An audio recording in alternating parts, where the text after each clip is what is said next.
સ્વરાજ્યના જંગમાં આગળ વધીએ, સૌની નજર સુરત પર હતી. અંતે સુરત પર આવીએ. સુરતથી પણ અપડેટ મળી રહ્યું છે, કેમ કે આમ આદમી પાર્ટીએ ઘણું જોર લગાવ્યું. દાવા કોંગ્રેસે પણ કર્યા. જિલ્લા પંચાયત, તાલુકા પંચાયત અને નગરપાલિકામાં ભાજપની જીત થઈ છે. મહાનગરપાલિકાનું પિક્ચર પણ આવશે ટૂંક સમયમાં. જિલ્લા પંચાયતમાં કુલ 36 બેઠકમાંથી 35 બેઠક ભાજપે કબજે કરી. આપને 1 બેઠક મળી. તો જિલ્લા, તાલુકા અને નગરપાલિકામાં ભાજપની જીત થઈ છે. જ્યાં સૌથી વધારે દાવેદારી કે ટક્કરની વાત હતી. CR પાટીલ જોઈએ શું કહી રહ્યા છે, સાંભળીએ. गुजरात के डेप्यूटी सीएम श्री हर्षभाई संघवी जी और सभी कार्यकर्ता और आगे वालों को मैं बहुत बहुत अभिनंदन भी देता हूँ, उनको बहुत बहुत धन्यवाद करता हूँ और बहुत आभार भी व्यक्त करता हूँ। कार्यकर्ताओं ने जो नेतृत्व की अपेक्षा थी उससे भी ज्यादा अच्छा रिजल्ट लाने की जो उनकी कोशिश थी उसमें वो सफल हुए। गुजरात के मतदाता भाई बहनों को भी मैं आभार व्यक्त करने के साथ अभिनंदन करता हूँ कि भव्य जीत आपके कारण ही संभव हुई है। आपने सूरत जैसे शहर में 30 साल से महानगर पालिका में भारतीय जनता पार्टी को बिठाया है। जनता पार्टी ने भी विकास के बहुत काम करके आपका विश्वास संपादन करने की कोशिश की है और पूरे गुजरात में उसके असर दिखती है। पूरे गुजरात में जो काम हुए उसके कारण लोग को जो संतुष्टि थी उसी के कारण इतनी बड़ी मात्रा में भारतीय जनता पार्टी को वोट मिला है। उसके कारण हमारी जवाबदारी भी बढ़ी है।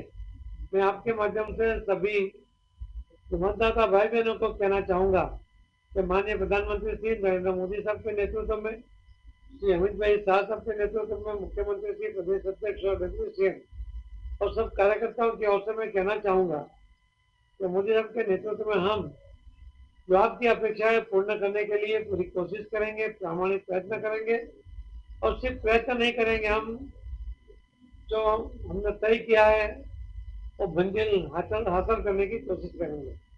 आपकी अपेक्षाएं, आपका फ्यूचर, जो पॉलिटिकल फ्यूचर और जो विकास की बात है वो पूरा करने में हम कहीं भी कमी नहीं करेंगे।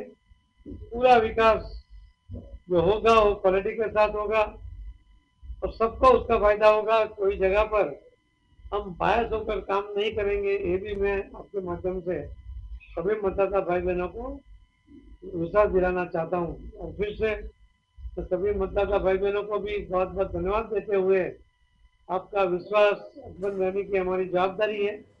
मैं सभी कार्यकर्ता को भी कहूँगा कि कार्यकर्ताओं ने ही सभी मतदाताओं का संपर्क किया।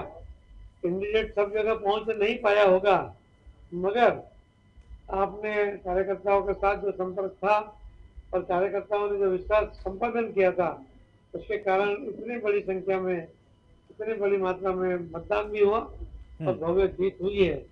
ये हमारे लिए जवाबदारी भी है और ये जवाबदारी हम पूरे उठाने के प्रयत्न करेंगे। सक्सेस भी होंगे आपके साथ रहकर के मतदाता भाई बहनों को मैं कहना चाहूँगा। धन्यवाद।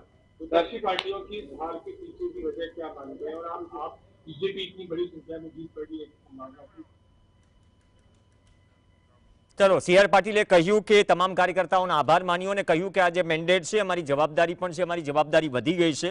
સાથે જ એમને એમ કહ્યું કે અમે બાયસ્ડ નહીં કરીએ, બાયસ થઈને કામ નહીં કરીએ. મિતેશ પટેલ ભલે અલગથી હર્ષ સંઘવીની હાજરીમાં જે કહી ગયા હોય, જે નિવેદન ચર્ચામાં રહ્યું, પણ અલગ અલગ જગ્યાએ સાવલીના દ્રશ્યો છે. સાવલીમાં પણ મિશ્ર પ્રતિસાદ છે. શહેરોમાં ઘણી જગ્યાએ વિપક્ષના નેતાઓની હાર થઈ છે. આમ આદમી પાર્ટીની ચર્ચા હતી પણ એટલું ચાલ્યું નહીં. ધીમે ધીમે આંકડાઓ આવશે. જિલ્લા પંચાયત, તાલુકા પંચાયતના પણ